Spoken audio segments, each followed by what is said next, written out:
लोगों के लिए। सबको शिक्षा हम दे सकते थे, सबको स्वास्थ्य हम दे सकते थे, एक नया भारत हम बना सकते थे।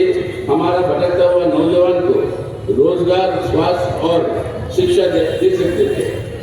नहीं, लेकिन ये लूट मची हुई है। उल्टा हमारे किसान जब वो चाहते हैं कि उनके 20,000 30,000 का जो अन्नदाता है जो हमें खिलाकर जिंदा रखते हैं, जब वो उनको जो है वो अपनी कर्जा माफी के लिए कहते हैं, तब मोदी साहब और मोदी सरकार कहते हैं। अब ऐसी हालत में आज देश का लूट जो मची हुई है, इसके चलते हुए हालत क्या है लोगों की? सबसे ज्यादा बेरोजगारी देश में 42%, 42% हमारे देश के अंदर ग्रेजुएट अनएम्प्लॉयड है। ग्रेजुएट हमारे देश के अंदर पिछले 10 साल में रियल वेजेस जो वेतन है मजदूरों की, वो सही नाम से, अगर आप महंगाई को हटाकर देखें, वो सही नाम से पिछले 10 साल में वो बढ़ा ही नहीं, वो एकदम स्टैग्नेंट। बेरोजगारी बढ़ रही है, वेतन स्टैग्नेंट है, महंगाई बढ़ रही है। इसका रिजल्ट क्या है? 90% हमारे देश के अंदर ऐसे परिवार हैं जो जिंदा रहने के लिए उनको उधार लेना पड़ता है। आजादी के बाद सबसे नीचे स्तर पर गिरी हुई है हमारे हाउस होल्ड सेविंग, घरेलू बचत सबसे नीचे स्तर पर, और सबसे ऊंचे स्तर पर है घरेलू खर्चा यानी हाउस होल्ड इंडिपेंडेंस। यानी इस तरीके से लोग जो है तरस रहे अपने जिंदा रहने। तो ये जो लूट जो मची हुई है देश की, हमारी आर्थिक संप्रभुता दूसरा स्तंभ जो है वो बर्बाद, और साथ ही साथ भ्रष्टाचार। अब ये इलेक्ट्रल बॉन्ड्स का जब ये केस आया था पार्लियामेंट में, जब था जब उस समय वो बहस में हम जब कह रहे थे कि ये लीगलाइजेशन है पॉलिटिकल करप्शन का, आपने जो है इसको कानूनी दर्जा दे दिया राजनीतिक भ्रष्टाचार। और हमने ना सिर्फ विरोध किया, उसके खिलाफ वोट डाला, और वोट राज्यसभा में अमेंडमेंट से जीत गए, वो लोकसभा में ले जाके उनकी मेजोरिटी से पारित करवा के उसको कानून बना दिया। तभी से हमने डिसाइड कर दिया कि मार्क्सवादी communist party CPIM erectile bond से 1 पैसा लेगी नहीं, क्योंकि ये राजनीतिक भ्रष्टाचार है। और आज तक एकमात्र पॉलिटिकल पार्टी जो 1 पैसा नहीं लिया इलेक्ट्रल बॉन्ड से, वो है आपकी CPIM। इसलिए सुप्रीम कोर्ट ने हमारे पिटीशन को स्वीकार किया कि सिर्फ आप ही के पास ये लोकस का न्याय है, क्योंकि आपने इलेक्ट्रल बॉन्ड का पैसा नहीं लिया। लेकिन ये पूरा अनकॉन्स्टिट्यूशनल ठहराते हुए सुप्रीम कोर्ट ने इसके पूरे डंड के ऊपर से निकला गया। देश के अंदर आज एक माफिया स्टाइल सरकार चल रही है। क्या दिखाया है इसे? 3 तरीके जो मोदी सरकार ने अपनाए हैं पैसे बनाने के लिए ये भ्रष्टाचार करिए। पहला तरीका, आप कंपनियों के मालिक को बुलाओ और बोलो इलेक्ट्रल बॉन्ड खरीदो और बीजेपी को जमा करो, नहीं तो IT या DD या CBI तुम्हारे पीछे आएगी, तुम अरेस्ट हो जाओ। ऐसे हजारों करोड़ रुपए कई सारे मामले दिए होंगे। दूसरा तरीका, जिनके ऊपर ऑलरेडी कुछ केस है उनको बुलाकर बोलो अगर इस केस से बचना चाहते हो तो तुम इलेक्ट्रल बॉन्ड्स खरीदो और बीजेपी ले लो, तब जो है आपके ऊपर जो केसेस है उसको हम खत्म कर देंगे।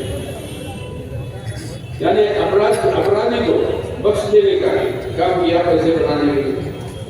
और तीसरा तरीका सबसे खतरनाक तरीका, और वो तरीका क्या निकला कि ऐसे कंपनियां हैं जो हर साल दिखाते हैं अपने बैलेंस शीट में कि वो नुकसान में है, कोई प्रॉफिट नहीं बना रहे, कोई मुनाफा नहीं बना रहे, वो नुकसान में है, लेकिन वो खरीद कर देते हैं हजारों करोड़ों रुपए के इलेक्ट्रल बॉन्ड बीजेपी।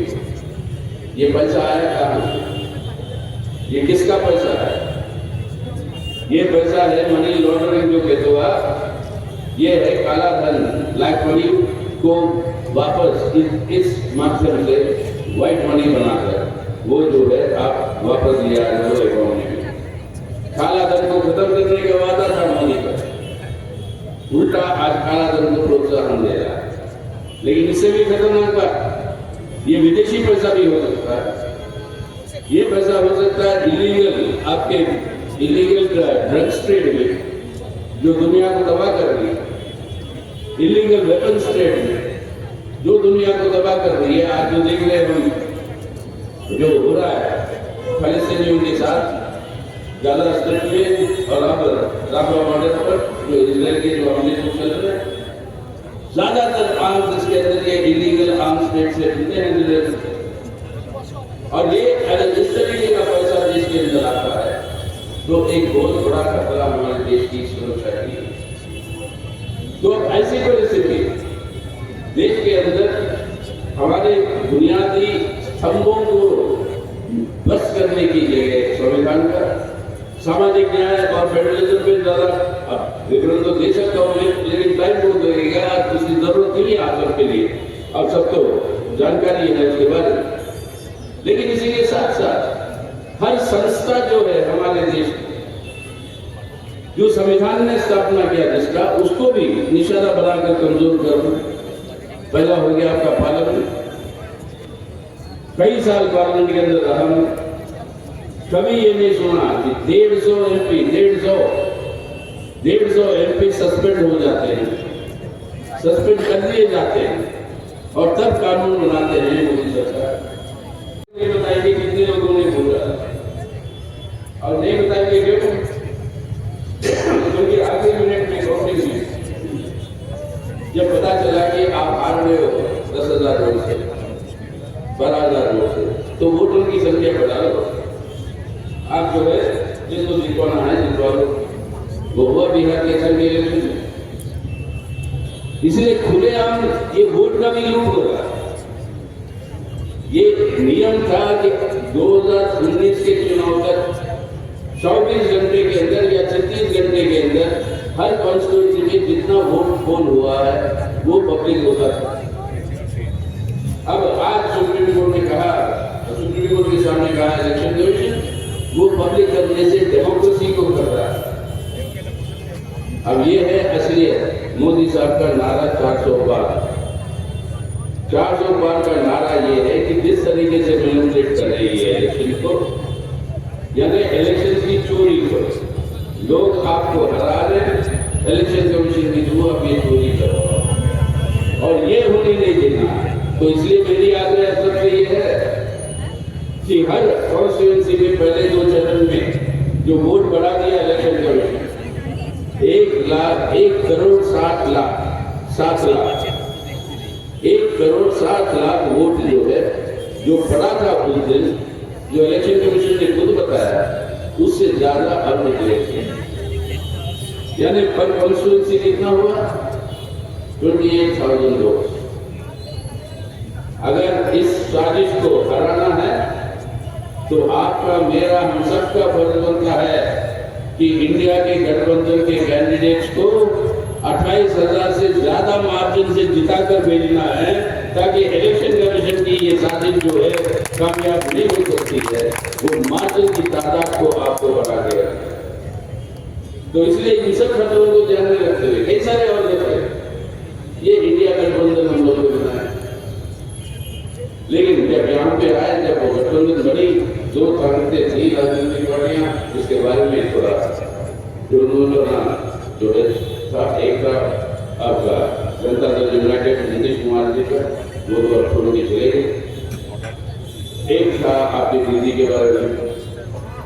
अब ये मैं इसलिए कह रहा हूँ क्योंकि यहाँ पे आने के बाद बंगाल में बड़े परेशान मैं भी हूँ, क्योंकि एक दिन सुनता हूँ कि वो बयान आता है आपके मुख्यमंत्री से, हम इंडिया गठबंधन को बाहर से समर्थन देंगे। बाहर से समर्थन देने का मतलब है गठबंधन का हिस्सा नहीं है। लेकिन अगले दिन कहते हैं कि गठबंधन को मैंने खुद बनाया, यानी आपके मुख्यमंत्री ने खुद बनाया, और वो देखो वो गठबंधन तो उन्हीं का है। तीसरे दिन बयान आता है कि अगर गठबंधन का सरकार बनी तो सरकार में शामिल होंगी मैं। अब शामिल तो वो होंगे सरकार में, उनकी आदत है, तो वाजपेयी की सरकार में भी वो शामिल थी, बीजेपी की सरकार में वो तो हो रही है। लेकिन असली बात क्या है, क्यों ये मतलब ये मुद्दा होती जा रही है। फिर बाद में कहते हैं कि ये गठबंधन जो है आज मेरे खिलाफ और मेरे खिलाफ है बंगाल के अंदर। तो आपके खिलाफ है बंगाल के अंदर क्योंकि आपके खिलाफ, मतलब आप लोगों के खिलाफ और आप थे इन गठबंधन के खिलाफ। दिल्ली के अंदर चर्चाएं हो रही है कि क्या कोई डील हो रहा है, अनुभव है, हमें पता नहीं क्या डील हो रहा है। लेकिन हम तो बुजुर्ग आदमी हो रहे हैं, तो हमें एक ही अगर डील भी हो रहा है तो वो ही बताएं तो क्या डील हो रहा है।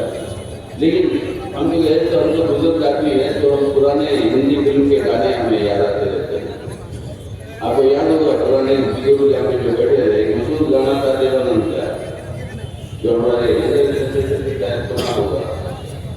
वो गाना इस प्रकार से है कि आंखों में इशारा हो गया, बैठे बैठे जीने का सहारा हो गया।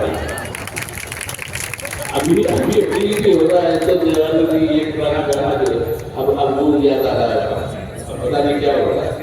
लेकिन सवाल ये है कि खड़े कहाँ पे हो आप खड़े कहाँ पे हो? मोदी साहब की सरकार को हटाकर हमारे भारत को बचाना है, संविधान को बचाना है या नहीं, किसी और को बचाना है आपको और कुछ नहीं करना है? ये बात जो है जनता के सामने स्पष्ट है। हम कोई आरोप नहीं लगा रहे, हम कह रहे हैं जो चर्चा में जो बात आ रही है, लेकिन असलियत तो एक है जिसको हमें समझना चाहिए। और वो असलियत ये है कि आज बंगाल के अंदर अगर इंडिया गठबंधन का रीढ़ की हड्डी, उसका रीढ़ की हड्डी कुछ है तो वो है ये वाम मोर्चा और कांग्रेस की गठबंधन। ये है इंडिया का रीढ़ की हड्डी बंगाल में, और ये है दोनों भाजपा और तृणमूल कांग्रेस को हराकर एक तरफ से बंगाल बचाएंगे, दूसरी तरफ से भाजपा को हराकर भारत बचाएंगे। तो अगर भारत बचाना है भाजपा को हराओ, दिल्ली में पार्लियामेंट में बंगाल बचाना है दोनों भाजपा और तृणमूल को हराओ। ये है असली इंडिया का स्लोगन आज जो रीड किया है, जो ये वाम मोर्चा और कांग्रेस की ये गठबंधन है। तो आज ये हमारे लिए मुख्य जरूरत होती, क्योंकि आगे हमें बचाना है हमारे देश को, संविधान, हमारे जनतंत्र, हमारे धर्मनिरपेक्षता। अगर ये बचाना है तो आज वो माहौल को वापस पैदा करना है जहाँ पर कोई बुलबुल पर कोई वैक्सीनेशन वो नहीं हो सकती। और ऐसे लोग चाहिए जो वैक्सीनेशन को नहीं करना है, बिना वैक्सीनेट करने वाले ताकतें वो चाहिए आज अपने इस मुल्क को बचाने। मैं ये बात इसलिए भी कह रहा हूँ, बंगाल इंडिपेंडेंस की बात मैंने कहा था, एक बार जिक्र किया था पहले, लेकिन आज मैं क्या कहना चाहता हूँ, अभी तक ये आरोप नहीं लगाया मोदी साहब ने कि महात्मा गांधी हमारे देश के स्वतंत्रता के खिलाफ थे, उसलिए 15 आप लेकर देख लीजिए पिछले पलट कर पिछले 10 साल में उनके साथ क्या व्यवहार हुआ। पहला स्तंभ है आपके देश के अंदर एक धर्मनिरपेक्ष जनतंत्र, सेक्युलर डेमोक्रेसी। दूसरा स्तंभ है आपका economic self sovereignty, economic self sufficiency नहीं, आर्थिक आत्मसंप्रभुता। संप्रभुता का मतलब है देश का जनता देश की संपत्ति के मालिक है, कोई सरकार इस पर इसका मालिक नहीं है, ना कोई पूंजीपति इसका मालिक है। संविधान कहता है कि मालिक आप और हम और इस देश की आवाम। तीसरा मुख्य स्तंभ वो है सामाजिक न्याय, सोशल जस्टिस। और चौथा आपका फेडरलिज्म, केंद्र और राज्यों के बीच में जो संबंध और राज्य सरकारों की अधिकार। इन चारों स्तंभों के ऊपर आप पीछे पलट कर अगर आप देखेंगे तो इस 10 साल के अंदर बहुत ही गहरा हमला होते हुए आ रहा।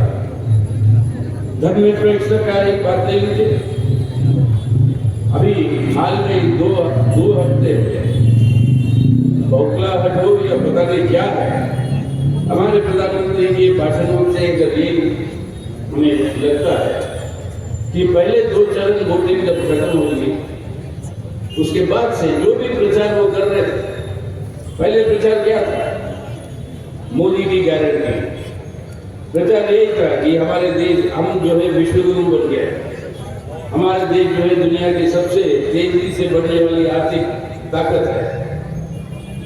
लेकिन ये 2 चरणों के बाद फौरन वो प्लेट बदल जाती है और जहरीली एक तनावपूर्ण, हिंसापूर्ण एक किस्म की भाषण शुरू हो जाता है हमारे देश के अल्पसंख्यकों के खिलाफ, खासतौर से मुसलमानों के खिलाफ। क्यों? क्योंकि ये संदेशा पहुंच चुका कि लोग निकलकर नहीं आ रहे वोट डालने के अंदर। इसका मतलब है जो 400 पार का नारा जो दे रहे थे वो तो लागू नहीं हो पाएगा। अगर पिछली बार जो मिला है वो भी अगर उसका भी रक्षा करनी है तो बिना लोगों के बीच में फूट डालकर इस सांप्रदायिक ध्रुवीकरण, ये कम्युनल पोलराइजेशन और तेजी के साथ नहीं बढ़ाएंगे तो और चारा नहीं उनके लिए भी। यानी एकमात्र हथियार उनके पास जो है वो हथियार है सांप्रदायिक ध्रुवीकरण, और उससे आधार पर जहर भरा हुआ हिंसात्मक जो प्रचार जो उनका जो चलता है उस प्रचार को और तेज करें। यही एकमात्र उनके पास हथियार बचा हुआ है और उसी हथियार का प्रयोग आज जो पूरी तरीके से किया जा रहा है पूरे देश में। तो इस तरीके से आज हमारे देश के अंदर कई सारे भाजपा के जो सरकारें हैं राज्यों में, उन कई सारे राज्यों में कई सारे कानून पारित कर चुके हैं, कहीं पर लव जिहाद के नाम, कहीं पर गौरक्षा के नाम, कहीं पर यूनिफॉर्म सिविल कोड के नाम। लेकिन इन सबका एक ही मकसद है कि टारगेट करो माइनॉरिटीज को, और ये टारगेट करके माइनॉरिटीज को नफरत पैदा करना, जो यहाँ तक पहुँच गए उत्तर प्रदेश में कि बुलडोजर पॉलिटिक्स के रूप ले लिया, माइनॉरिटीज की पूरी घर और उनकी संपत्ति और दुकानों के ऊपर ये हमले करके उनको बुलडोजर से बेच करवा दो। ये सब क्यों कर रहे हैं? और ये समझना जरूरी है आप लोगों के यहाँ। ये हमारे भारत के अंदर एक सांस्कृतिक राजनीतिक एक बदलाव का जन्मभूमि है ये बंगाल और ये कलकत्ता और ये जादवपुर। यहाँ से आपका रिनाइजेंस का शुरुआत हुई। कल राजा राममोहन रॉय का जन्म शताब्दी नहीं, जन्म एनिवर्सरी था। जो एक राजा सती के खिलाफ जो प्रचार करके जो हासिल भी करता है, जो लाइब्रेरियां बनाता है मॉडर्न एजुकेशन की, इस तरीके की परंपरा और रिनाइजेंस की जो माहौल जो बंगाल के अंदर है, इसका आज के दिन में इसको पुनः उद्धार करने की जरूरत है, वरना हमारे देश की परंपरा को हम नहीं बचा पाएंगे। कौन सी परंपरा? जो परंपरा आज ये नष्ट करना चाहते हैं। क्यों हो रही है हमले हमारे संविधान पे? ये हमले इसलिए हो रहे हैं कि वो बदलना चाहते हैं हमारा देश का चरित्र, एक धर्मनिरपेक्ष जनतंत्र का गणराज्य सेक्युलर डेमोक्रेटिक रिपब्लिक से एक बदलना चाहते हैं एक हिंसा बनी, एक जहरीली प्रचार के आधार पर एक फांसीवादी तानाशाही का हिंदुत्व राष्ट्र के अंदर बदलना है। अगर ये बदलना है जो उनका मकसद है, जो आरएसएस का डिक्लेयर्ड ऑब्जेक्टिव है, अगर इस रूप में बदलना है तो इस संविधान को ध्वस्त करना उनके लिए अनिवार्य हो सकता है। और जो उसको रोकना चाहते हैं, जो भारत को जैसे हम पहचानते हैं, उस भारत की बचत के लिए जो लड़ रहे हैं, उनके लिए ये अनिवार्य हो जाता है आज इस संविधान की रक्षा करना। तो ये हमारे देश के अंदर आज बैटल लाइन है। कौन है संविधान के रक्षक, कौन है संविधान को नष्ट करने वाले, और ये चुनाव तय करेगा, इस चुनाव के नतीजे तय करेंगे कौन जीतेगा कौन आएगा। तो ये सिर्फ धर्मनिरपेक्षता पे ही नहीं, ये हमले जनतंत्र पर देखिए। आज जनतंत्र के नाम से आज सैकड़ों लोग जो है आज आपके जेल में पड़े हुए हैं, जिनके ऊपर उनका अपराध क्या है, क्राइम क्या है। वो क्राइम का चार्जशीट भी अभी तक उन लोगों को दिया नहीं गया। 6-6 साल से 7-7 साल से वो जेल में पड़े। अभी तक कानून का मतलब क्या है? देश के अंदर न्याय का मतलब क्या है? न्याय का मतलब ये है और ये था, लेकिन आज इसको बिगाड़ा जा रहा है, लेकिन ये होनी चाहिए। न्याय का मतलब ये है कि अगर मेरे ऊपर कोई आरोप लगेगा, मैं जब तक निर्दोष हूं, जब तक ये आरोप साबित होकर मुझे भारत को जोड़ना होगा, भारत के लोगों को जोड़ना होगा, और ये जोड़ने का काम यही मैं अपील आपसे करने के लिए आया। सुजन भट्टाचार्य को जितवाने के लिए एक नौजवान है,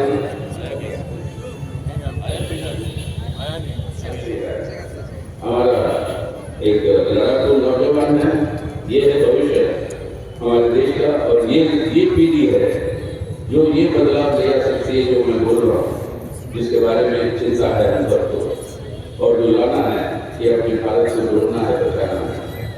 सृजन को जितवाने का मतलब न सिर्फ CPIM को, इस हसिया हटोड़ा सितारे को, न सिर्फ इंडिया की गठबंधन को जितवाएगा, लेकिन कलकत्ता शहर को, बंगाल अलयंस को और इंडिया देश को जितवाएगा।